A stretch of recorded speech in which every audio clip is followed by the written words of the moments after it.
4. Burloak's Mitchell Barron in lane 5.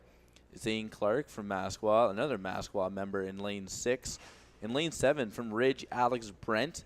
Chima's Kingston Morrissey in lane 8. And rounding out this field, Michael Kowalik from Saskatoon. And they're off, and we're going to see another tight race here, Stan. It's all going to be about pacing, but I can guarantee you it's probably going to be one of those races where it's tight right until the final dying meters of this 1,000-meter race. 6 of the 9 athletes in this junior men's K1 1,000 meter were also in the junior men's K1 500 meter final yesterday. So a lot of these athletes showing that they are very good at a variety of distances.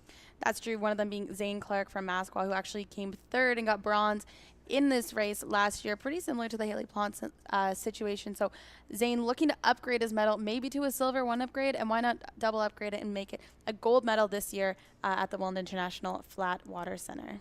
Clark right now in lane 6, and he had quite the showing on the Monday, the day before day 1 of competition here at Nationals, when he won his D-card race at this distance in 3 minutes and 52 seconds, a pretty great time on this course. And it was quite the close finish because his teammate, Mark Marshalko, was less than 3/10 of a second behind him. And that's a pretty big win because it's those D-card races that determine the funding that they get towards reaching their international goals as athletes. Yeah, and definitely for their potential.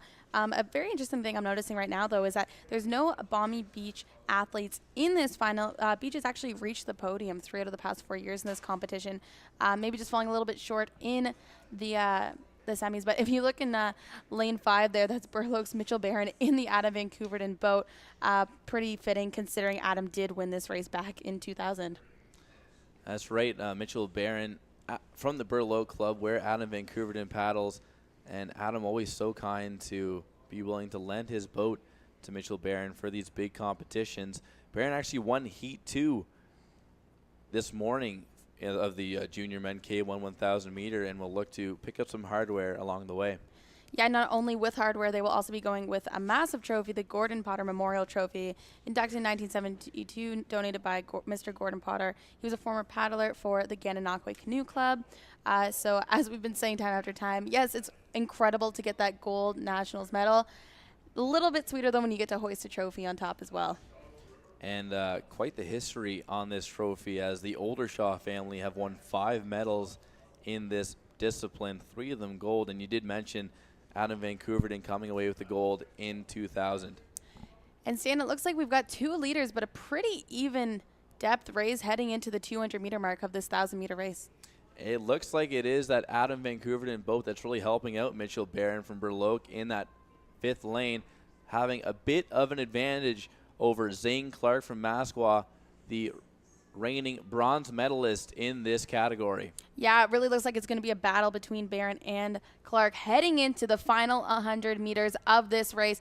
Is Zane Clark going to be able to upgrade his medal from a bronze to a silver or possibly gold? Clark really pouring it on now, passing Barron in that red boat. He's got a great finishing kick, and he's showing it off right now with about 30 meters remaining.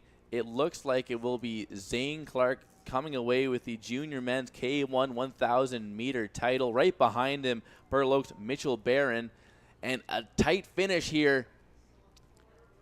I think that may have been Ridge's Alex Brent that came up right at the end there, outside lanes. I'm telling you, Stan, but incredible finish by Zane Clark of Masquaw. Clearly his experience pulled through for him in this race, and especially in a 1,000-meter experience is one that really helps you. You need to know when to pour it on, and he poured it on right at the right time, not giving anybody the opportunity to steal away his medal, his opportunity to stand on top of the podium and lift the Gordon Potter Memorial Trophy. Things were tight there at the line for that bronze medal, as Alex Brent and Mark Marshalko from Masquaw really shot the line almost at the same time. We'll see the unofficial results shortly to determine who will come away with that bronze medal.